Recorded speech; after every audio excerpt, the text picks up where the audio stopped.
A partir de ahora, la hora global. Desde el paralelo 35, en Montevideo, la realidad internacional por detrás de los titulares. Conducción de Gustavo Calvo. Participan Leo Harari y Susana Mangana. La hora global. Una mirada al nuevo desorden mundial. Muy buenas tardes, amigos, bienvenidos a este jueves 28 de noviembre del año 2024 aquí en la tarde de Radio Mundo, en el 1170 AM de vuestro dial, aquí en los estudios de Radio Mundo, en el paralelo 35. Como siempre, intentando ver de qué se trata este nuevo desorden mundial en esto que hemos dado en llamar la hora global.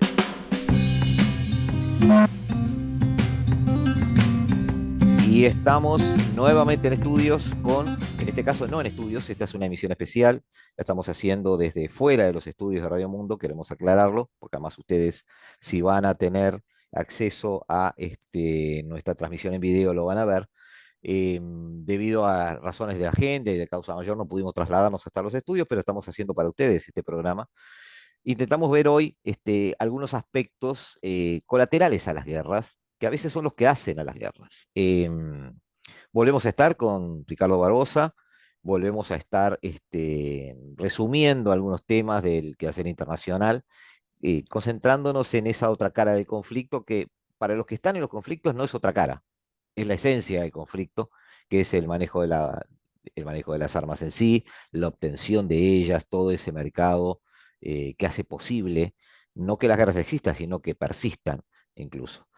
Pero vamos un poquito a lo nuestro. Bienvenido primero, Ricardo, a esta nueva edición de La Hora Global, ya saliendo de noviembre, ya acercándonos al último mes del año 2024. ¿Cómo estás? Buenas tardes, Gustavo, ¿cómo estás? Buenas tardes, escuchas, buenas tardes, televidentes.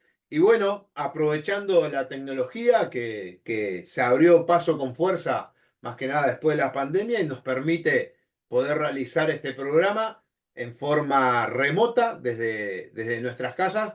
Y bueno, como bien dijiste, lo que vamos a hablar, pero primero vamos a hablar un par de noticias y un comentario. Vamos a ver un aspecto que existe en las guerras, que a veces es folclórico y a veces se lleva hasta el cine, que logra hacer para mí una excelente película para poder entender algunas cosas. Las noticias así cortitas, todos sabemos los problemas que hay en el estrecho Bab el Mandeb, en la zona de Yemen. Bueno, la noticia fue que hace 4 o 5 días la Marina de Corea del Sur, que tiene buques destacados para proteger a sus buques, recuperó el control de un buque coreano que había sido secuestrado por cerca de 23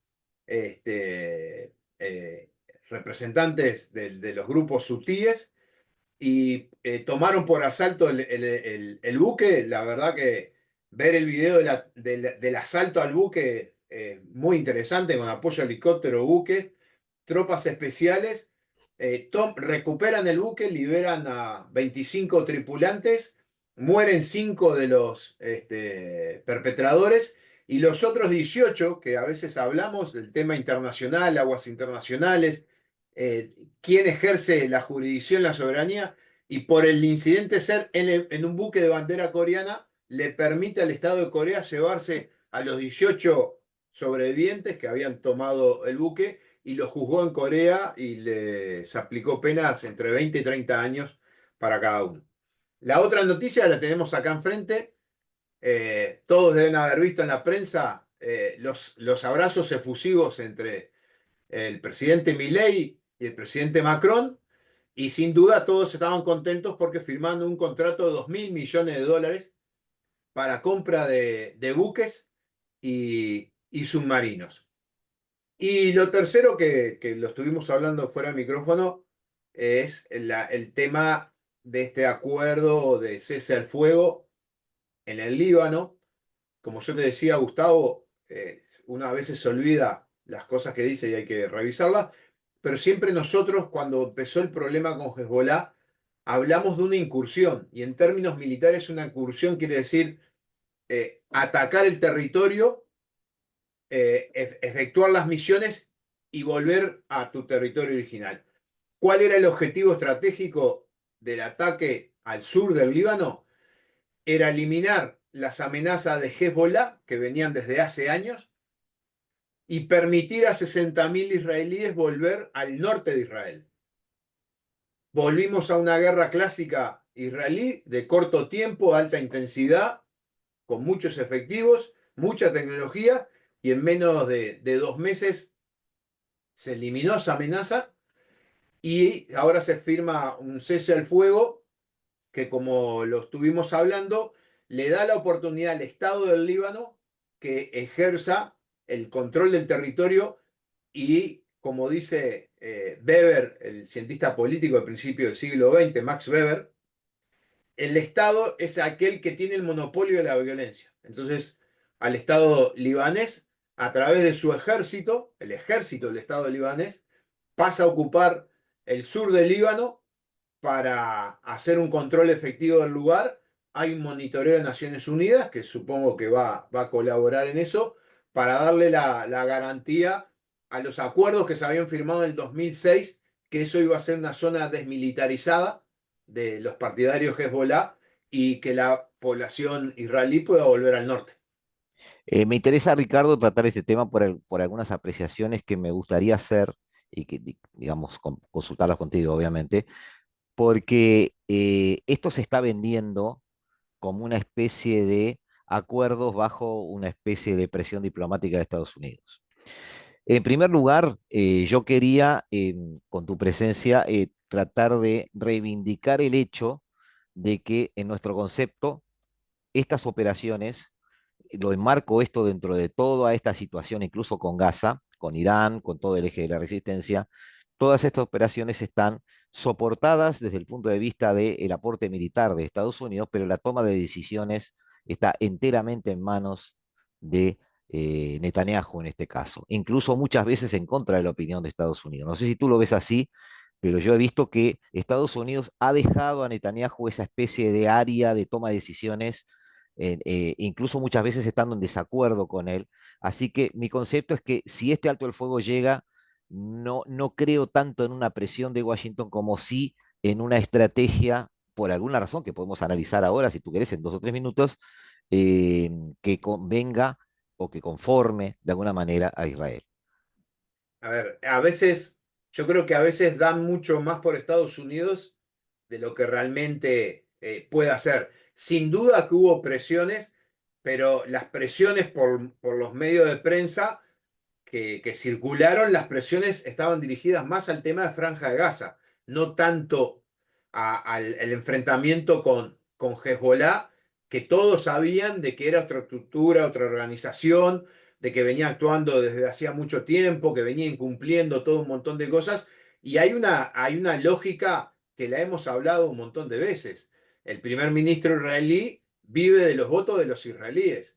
Entonces no creo que llegue a este acuerdo para ceder, porque si llega a fallarle, llega a seguir los ataques y vuelven a haber víctimas israelíes, el que pierde votos y el que pierde popularidad es él. Entonces, se le ha criticado de mantener una guerra en Franja de Gaza de más de un año, que rompe todos los esquemas de la historia israelí, y en esta, que son menos de 60 días, vuelve a la normalidad y ahora supuestamente es por la presión del otro. No creo que sea así. eh, Creo que tiene muy claro sus objetivos políticos y lo sigue sosteniendo. Claro. Además, voy ahora al segundo punto que me interesaba ver. Si Israel está afín a un cese del fuego, no es porque Israel esté en una situación complicada, sino al revés, es porque Israel ve lo suficientemente destruida la infraestructura de Hezbollah como a estar en una posición donde un alto el fuego, como tú dijiste, no depararía sorpresas en cuanto a que pudiera tener después consecuencias que terminaran con un Israel muy complicado desde el punto de vista militar. Es decir, puede acepta el alto del fuego porque puede hacerlo, no porque esté presionado. Y ahora, y sí me interesaba como tercer punto, marcar las diferencias con la Franja de Gaza, ¿no? Es decir, en Franja de Gaza se está hablando de haber arrasado todo un sector de esa franja, o casi toda la franja, porque de alguna manera jamás estaba, y sigue estando, en una especie de control ideológico o político sobre esa población, de alguna manera lo tiene ese control, o mucha de esa población lo representa, y no habría alternativas a la gobernanza de ese territorio. En este caso, no sucede eso, en este caso se está poniendo el gobierno del Líbano con su milicia o su ejército, podríamos llamarlo de las dos maneras, como una solución para ponerse a cargo de ese territorio. O sea, esa hipótesis no se está dando en Gaza porque los propios integrantes de Hamas no aceptan que, por ejemplo, la autoridad palestina pudiera ejercer ese papel o tomar ese rol en Gaza.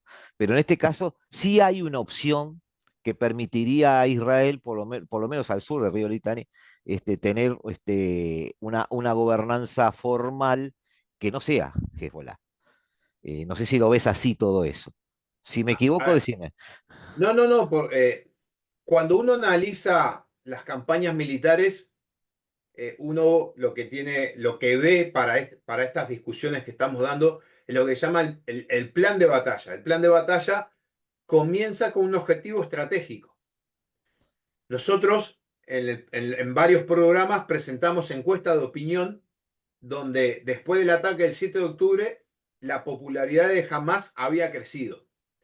Y también lo hablamos varias veces que la duda que teníamos era cuáles eran los objetivos estratégicos, porque uno de los objetivos era eliminar a Hamas. Era imposible porque no se le puede leer las mentes a las personas. No.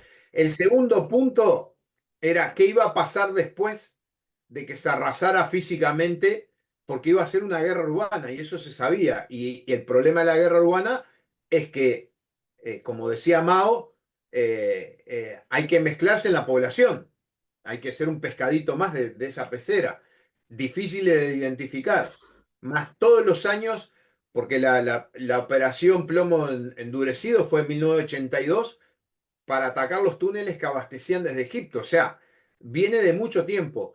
Pero en lo estratégico había un objetivo intangible que era eliminar a Hamas. No había un objetivo estratégico para después, para el después.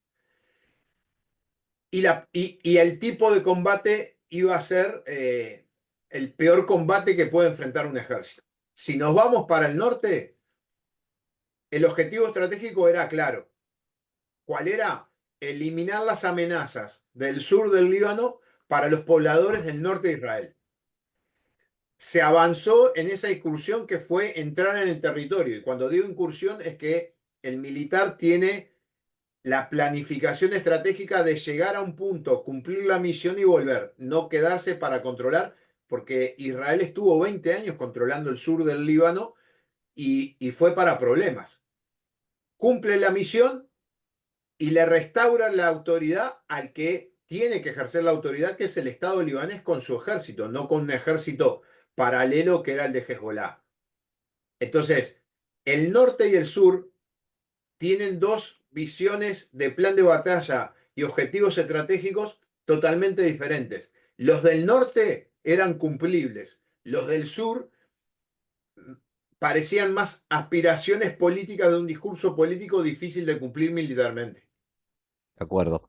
De todas formas, viste que estamos viendo, según las cosas que van sucediendo, algunas cosas que no sabíamos, a ver, incógnitas que teníamos, porque teníamos la incógnita del poder real de fuego de Hezbollah, teníamos la incógnita de la capacidad de respuesta y de ponerse al frente de un conflicto de Irán, de Teherán mismo, la cintura política que tenía para poder lograr hacer eso, porque eso también implica movilización de cientos de miles de personas. Todas esas cosas se van, me parece, no sé si a vos te parece un poco lo mismo, sin llegar a tener toda la verdad, por lo menos vamos develando algunos temas. Es decir, Hezbollah no logró ser todo lo que temíamos que fuera.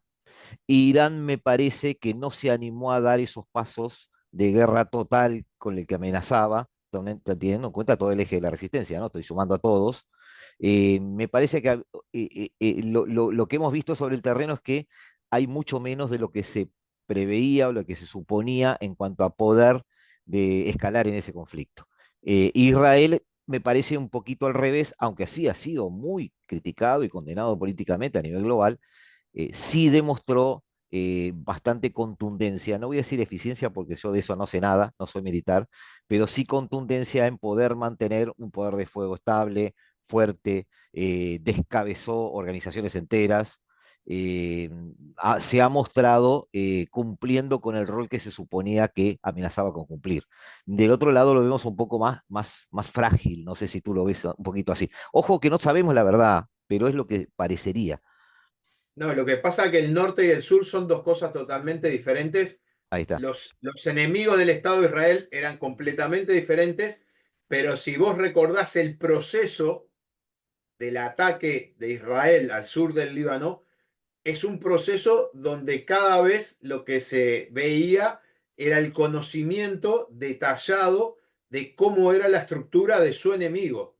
Eh, Cuando fue el tema de los elementos de radiomensaje, después la explosión de los equipos de radio, la identificación de personas, después los ataques quirúrgicos a las principales autoridades que en 10 días prácticamente todo el organigrama fue eliminado, aunque puede ser reemplazado físicamente por otras personas, el problema es el conocimiento del funcionamiento de las redes. O sea, vos cuando vas a la guerra, los tres elementos que tenés que tratar de eliminar son las comunicaciones, el puesto comando y el puesto sanitario.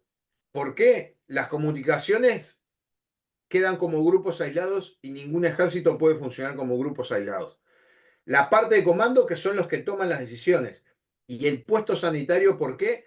Porque es el mensaje al combatiente de que no tiene posibilidad en la retaguardia, que es lo que pasa un poco con el ejército ruso en Ucrania. Por manual, esos serían los tres principales objetivos. Y acá vos ves que por dos objetivos se cumplieron a rajatabla. Y eso llevó a lo que fue el combate, pero obviamente que la gente no tiene que estar enterado, pero No, no, está bien, está bien. la campaña venía teniendo el mismo número de heridos y de bajas que tenía Israel en la Franja de Gaza. Pese a que el enfrentamiento no fue tan grande como en Franja de Gaza, tenía la misma cantidad de muertos y de heridos. ¿Qué quería decir eso? Que se estaban enfrentando a un ejército más profesional, mejor preparado que lo que fue las milicias que actuaron en Franja de Gaza. Perfecto. Vamos ahora a lo que tenemos previsto, Ricardo.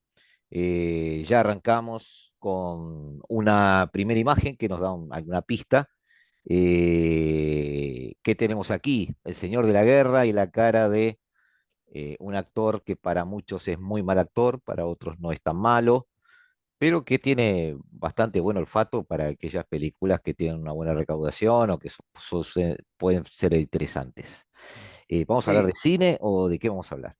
no, lo que vamos a hablar es que como estamos entrando ya en épocas veraniegas, hago un poquito más light para toda la tensión que hay, que después hablaremos de los temas de tensión de actualidad, pero como decimos hay que dejarlos decantar un poquito para poder hablar con precisión, pero también el cine nos ha traído situaciones que son reales. Y al que no ha visto la película El Señor de la Guerra o Lord of War, con Nicolas Cage, una película del 2005 producido por Francia, Estados Unidos y Alemania, que tuvo un gasto de 50 millones de dólares y recaudó más de 70 millones de dólares, casi 75. El personaje principal, en este caso Nicolas Cage, se basa en un personaje real. Y yo les recomiendo esta película y les recomiendo otro documental que se llama Operación Odessa, cuando casi en el desmembramiento de la Unión Soviética, cuando casi los carteles colombianos compran un submarino atómico ruso, que es impresionante, el documental es impresionante. Pero vamos a hablar de esto. Entonces, esta película está basada en hechos reales situadas en el mundo globalizado, el tráfico de las armas, La cinta explora como consecuencia poco conocida del final de la Guerra Fría, la enorme cantidad de armas que quedaron disponibles en los antiguos estados soviéticos, que fueron vendidas a países en desarrollo o apoyados en negocios por países desarrollados como Estados Unidos, China, la Unión Europea. En definitiva, las inmensas sumas de dinero amasadas por traficantes de armas con su venta a los participantes en los distintos conflictos.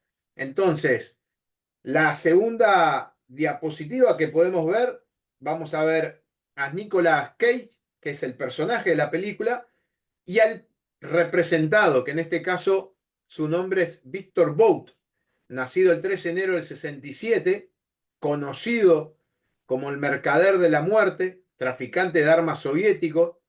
Para algunos nació en Tayikistán, para otros es nacido en Ucrania.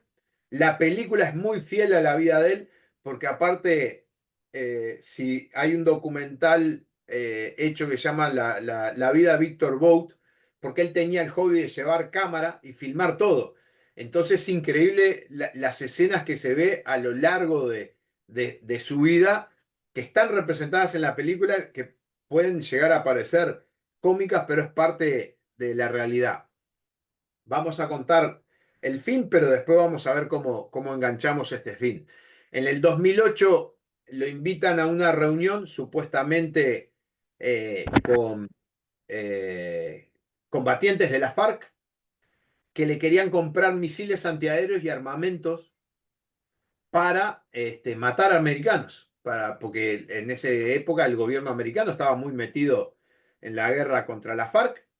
Y resultó que estos vendedores eran agentes del Departamento de Armas, Departamento de Armas y Drogas de Estados Unidos.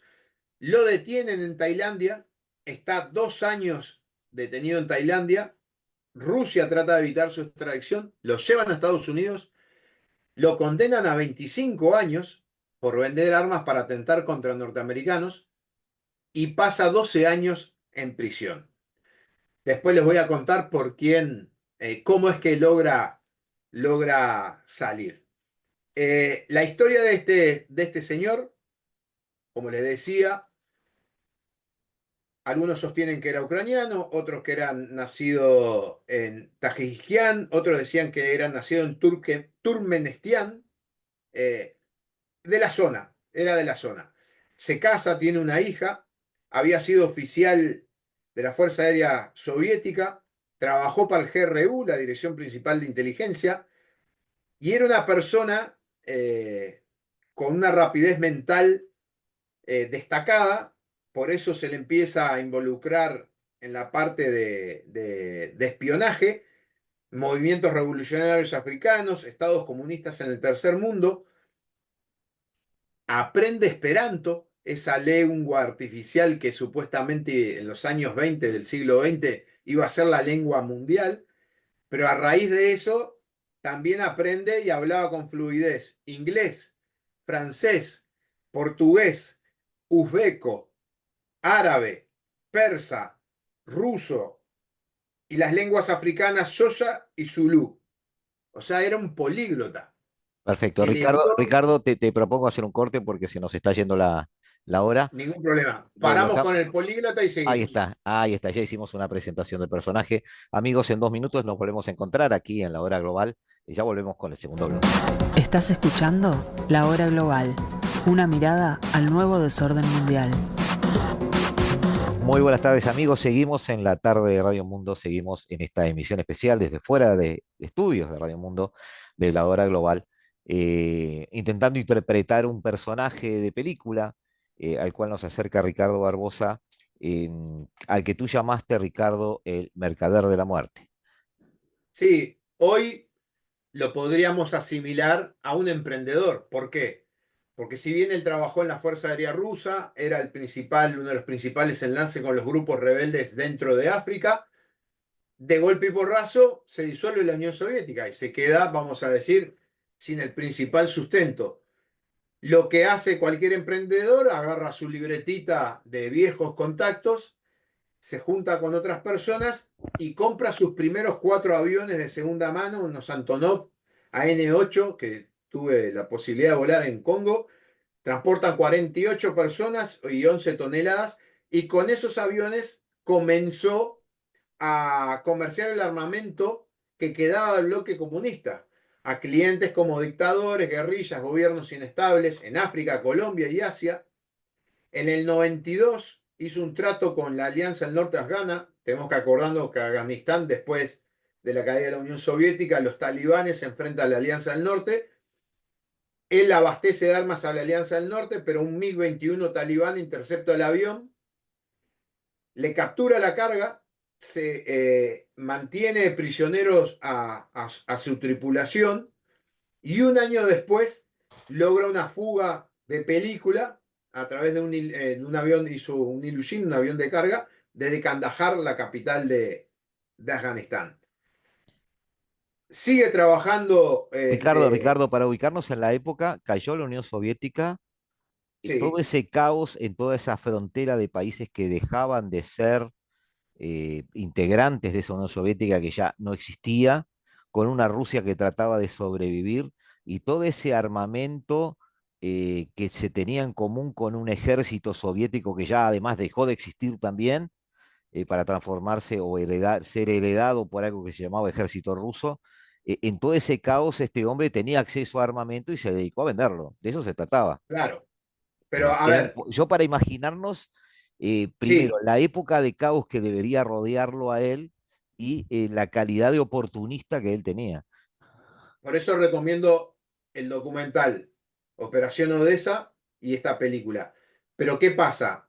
Al día de hoy, por ejemplo, en la guerra de Ucrania, ¿por qué sigue apareciendo material bélico de 20, 30, 40 años de antigüedad o 50 años de antigüedad? Porque la lógica estratégica de la Unión Soviética para una guerra nuclear era que si le atacaban un punto, no quedar desabastecida de material.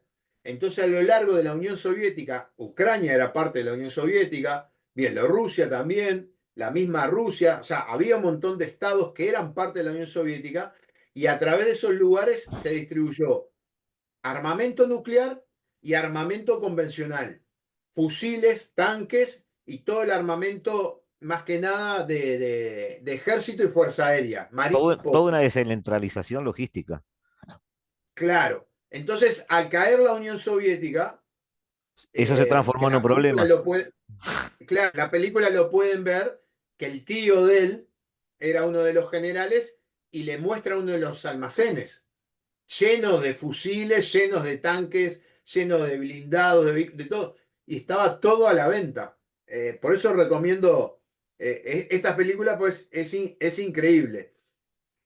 Él había generado una red de contactos que en la época era el dictador liberiano Taylor, Mobutu Sese Seko, que fue el líder de Congo, yo estuve ahí y vi las consecuencias, el líder rebelde Sabibi. Después empieza un periodo de embargos de Naciones Unidas, y también se ve en la película, y disculpen que la esté contando, pero es digna de verla, eh, cómo cambiaban las matrículas de los barcos y de los aviones para evitar esos embargos.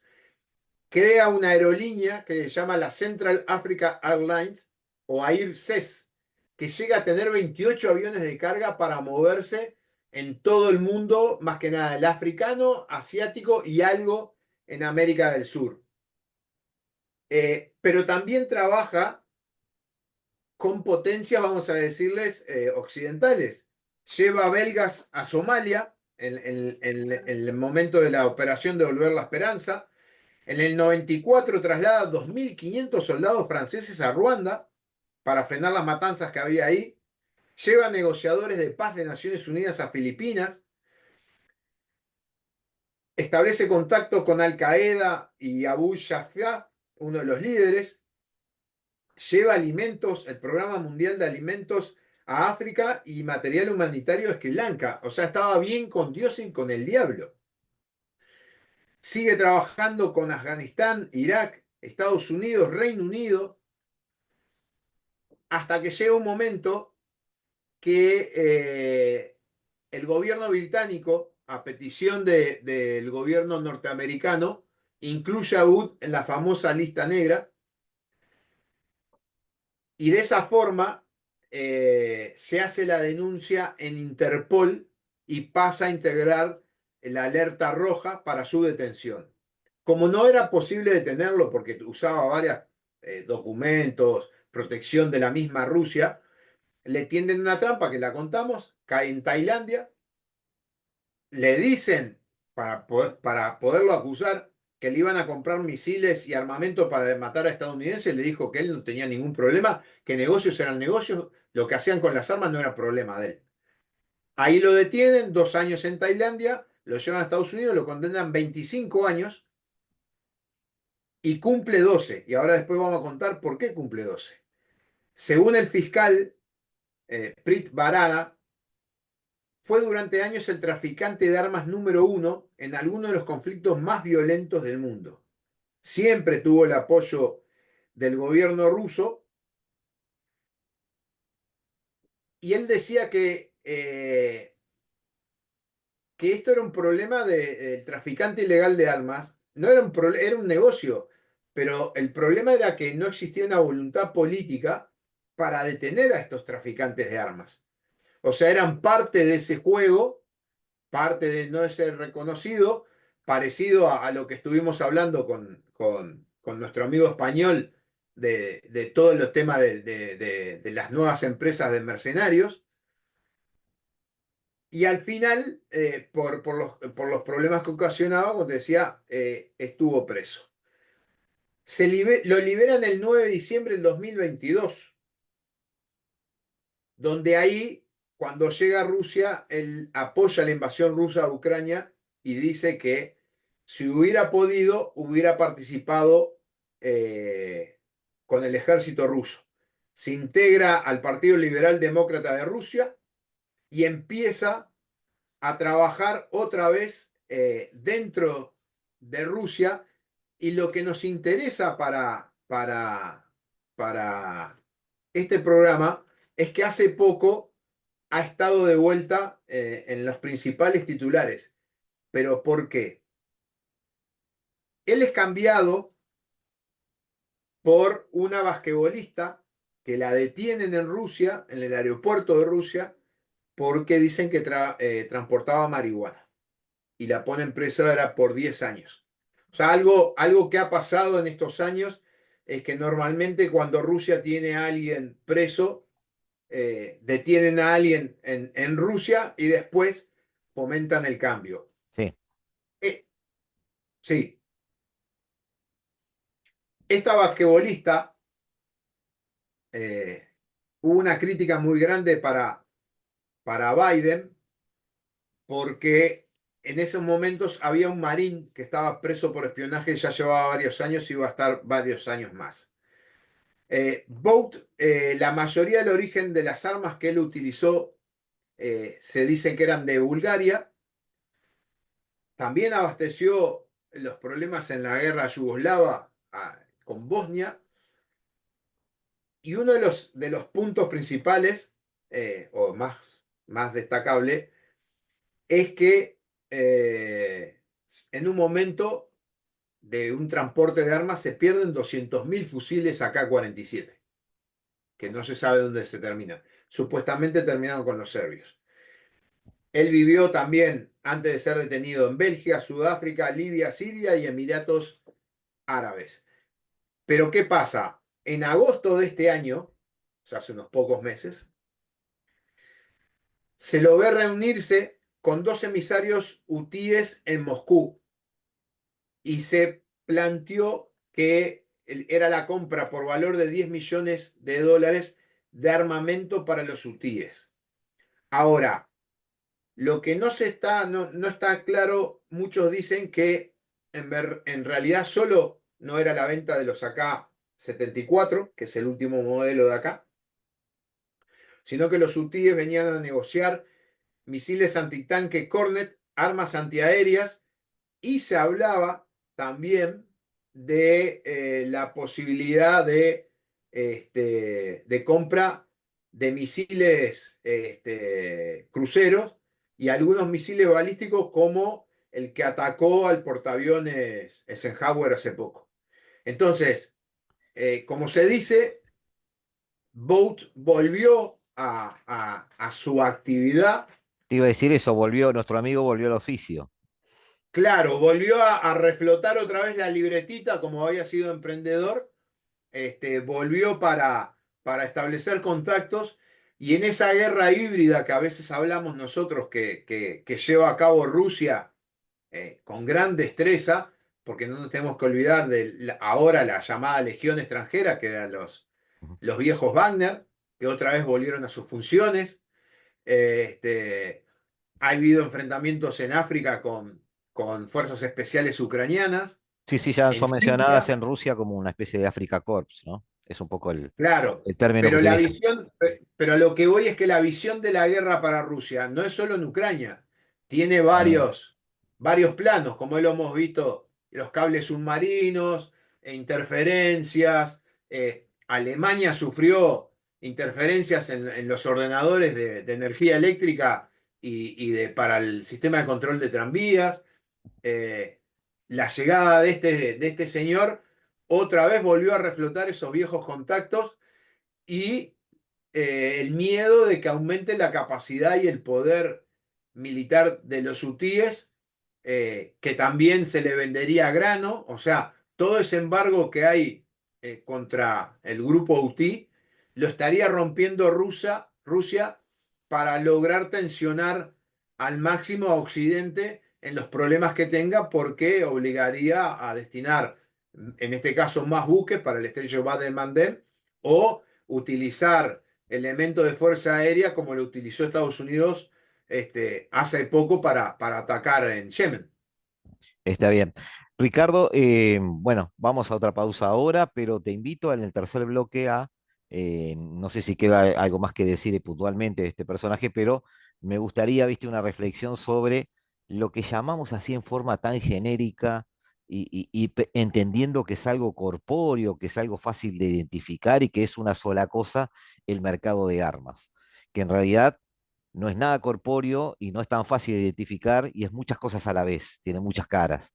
Me gustaría que la gente, a través de tu opinión, también se diera cuenta de que no es que inhabilitamos a 4 o 5 fábricas en Estados Unidos y se acabó el mercado de armas. El mercado de armas es algo mucho más global, más anárquico, si se quiere, en algún punto, florece por sí mismo, no está tan centralizada su actividad.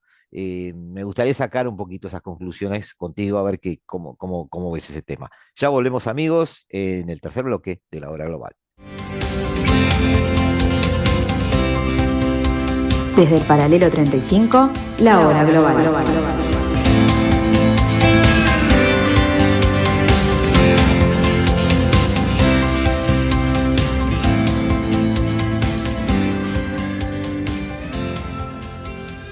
Muy buenas tardes, amigos. Seguimos en la tarde de Radio Mundo, seguimos en el 1170M de vuestro dial.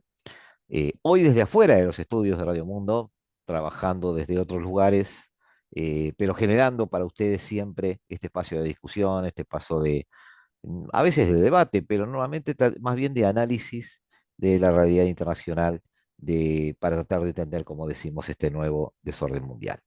Seguimos con Ricardo Barbosa, hemos hablado de este personaje de película, hemos hablado de lo que está detrás de él, en el sentido de que en qué momento geopolítico él se desenvolvió.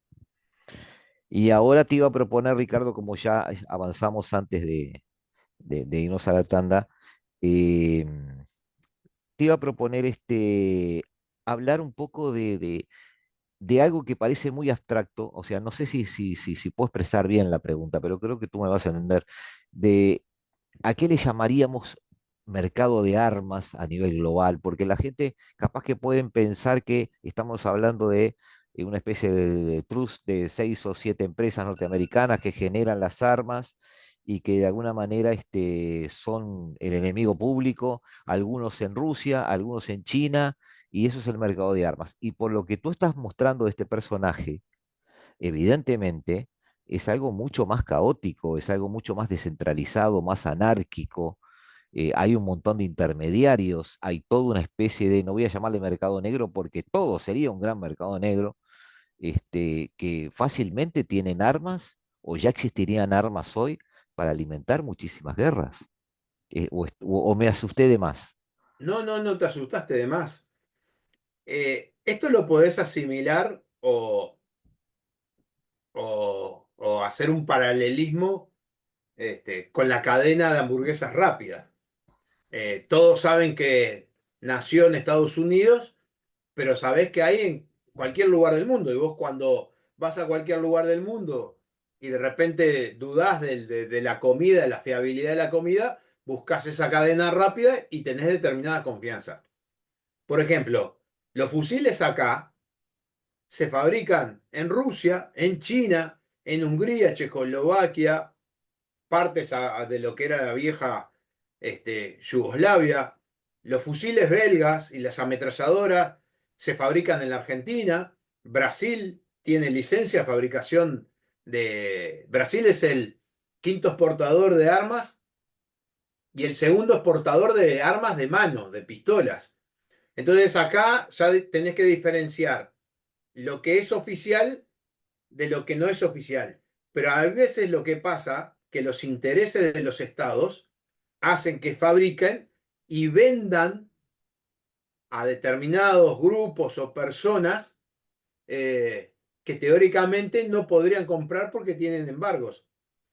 No me acuerdo en qué país de África era, estaba leyendo hace un tiempo un tema, un libro sobre el Mossad, y había en un país de África que le habían vendido la ametralladora Uzi, esa portátil, número 50.000. Pero en ese país creo que era Uganda, porque Uganda, el dictador Idi Amin Dada, lo abastecía a Israel en un principio. Hasta en TV, ¿no? Ahí está, hasta en Tebe, exacto. Entonces ahí le vendieron la UCI número de serie 50.000, pero le vendieron también la UCI número de serie 10 millones. Entonces, eh, en África, Israel llegó a abastecer al gobierno y a las fuerzas rebeldes.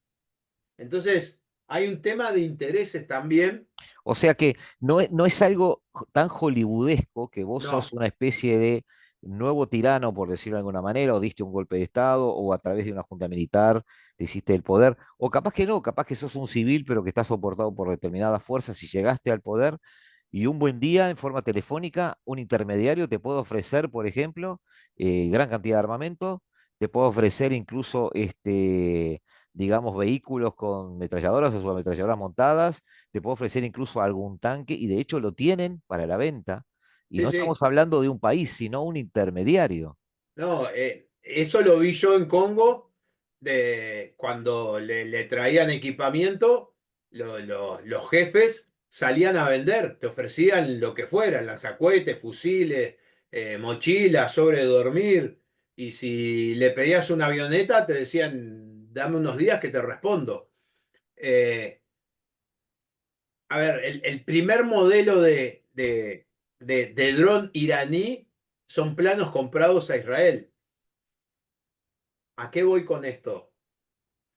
El gran problema que trasciende en el mercado negro de armas, o sea, el mercado de venta no regulado, no de Estado o de fábrica instalada, en Alemania y en España hay grandes problemas porque en las guerras eh, de Yemen y en las guerras de Sudán han aparecido armamento alemán y armamento español que teóricamente habían sido vendidos, por ejemplo, a Arabia Saudita o a algún país árabe.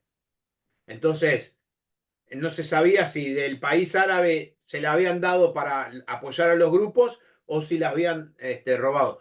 ¿Cuál es el gran temor de Occidente?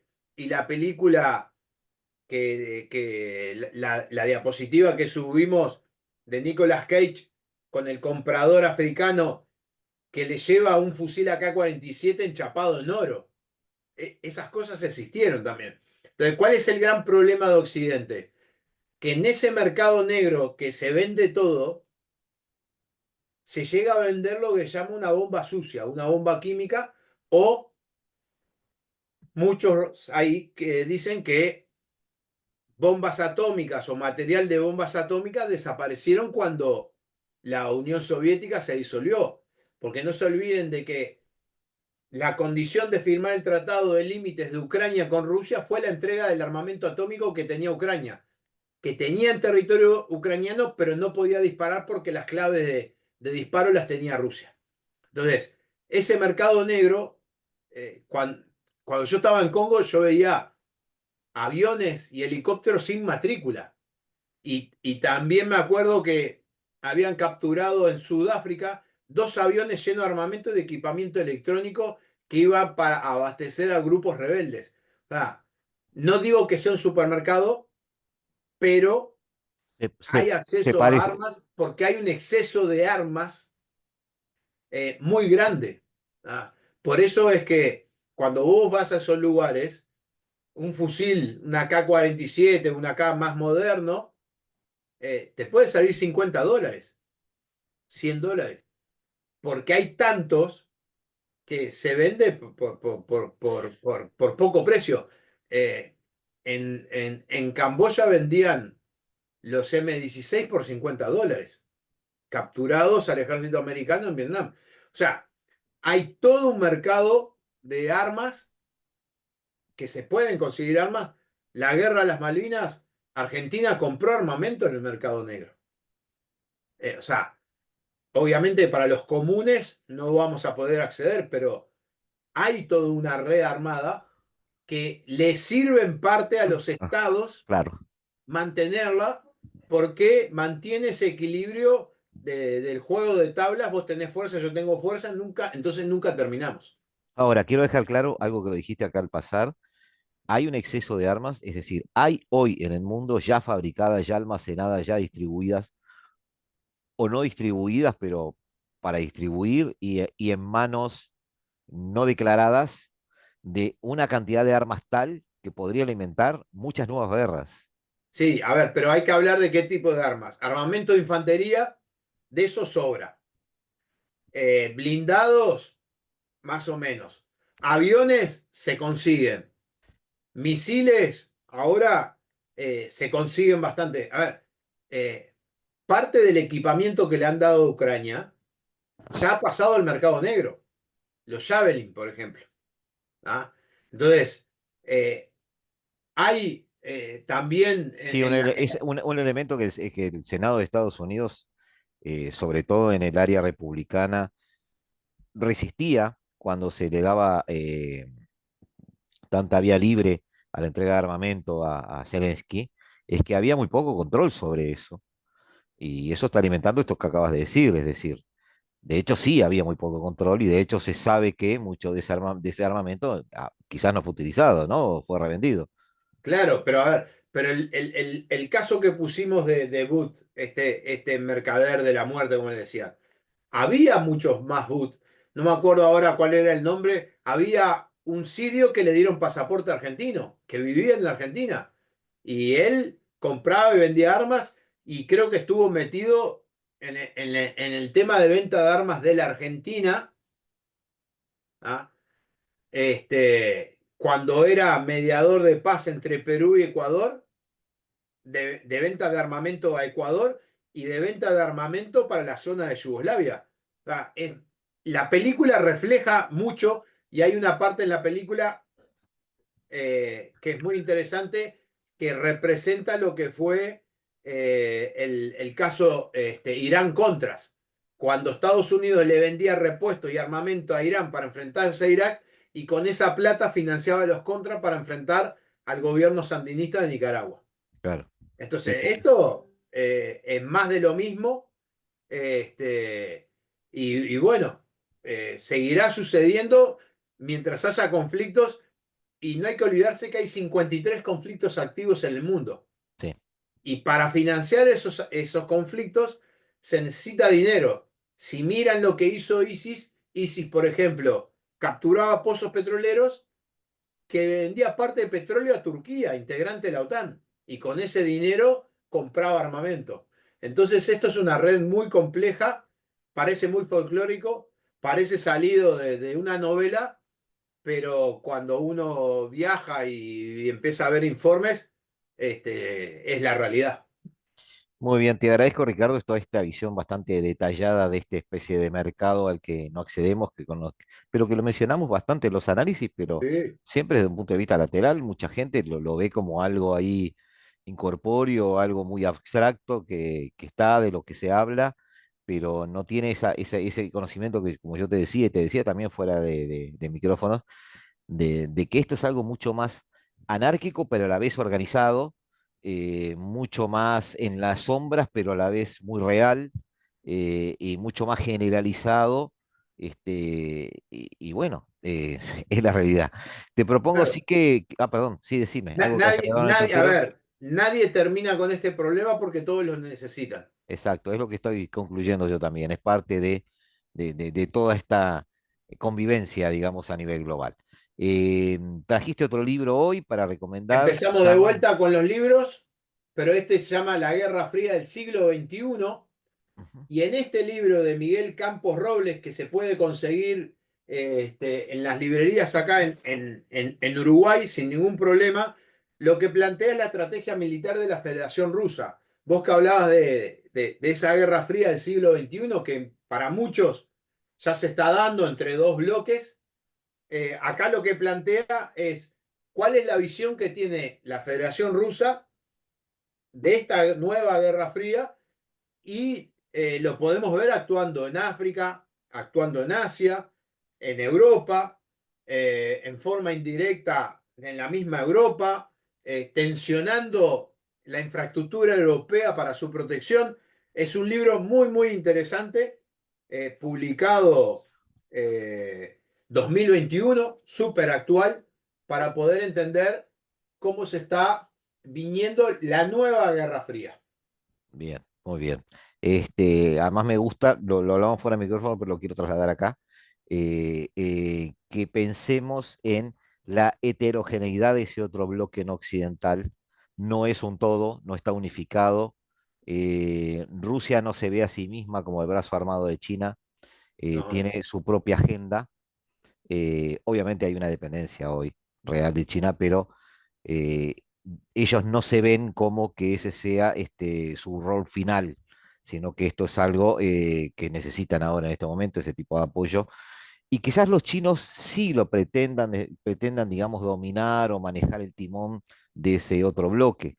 Pero de hecho, cada uno tiene su propia agenda y su propia forma de ver las cosas. Podríamos hablar, por ejemplo, de un tercer país que tú mencionaste fuera de micrófono y que tiene que ver, que es India, por ejemplo. Y bueno, India tiene un pie en cada tema, Sí, eh, sí. A en ver, cada lugar. las organizaciones funcionan basado en intereses comunes y eso te evita los cambios de orientación según el gobierno. Acá todos los que vos nombraste tienen intereses comunes. Y básicamente, en una visión realista como la que yo manejo, el elemento principal es el poder. Tener más poder o menos poder para poder moverse, influenciar y sacar beneficios en el sistema internacional. Ese es el interés común de un Irán, de una India, una China, una Rusia y cualquier otro país que esté vinculado a esto, El formando ejemplo un que bloque. siempre pongo, Turquía. Claro, Turquía es el gran elefante en el bazar y que no tira ni una porcelana y se sigue moviendo tranquilamente. Está con un pie en cada lugar y según sus intereses se viene moviendo desde hace mucho tiempo. Perfecto. Ricardo, muchísimas gracias por tu presencia. Gracias a vos. Amigos, nosotros nos tenemos que despedir. Vamos a volver ya en el próximo programa, queremos que sí, ya desde estudios, tratando de otro tema que tenga que ver con este nuevo desarrollo mundial de parte nuestra. Les deseamos que pasen un buen fin de semana y como cada martes y cada jueves a las 15 horas en el 1170 M de vuestro dial, los esperamos para entender este nuevo desorden mundial desde el paralelo 35, en este espacio que pretendemos charlar con ustedes siempre en tren de análisis y en tren de aprender todos de este tipo de cosas que hemos llamado la hora global. Muchísimas gracias.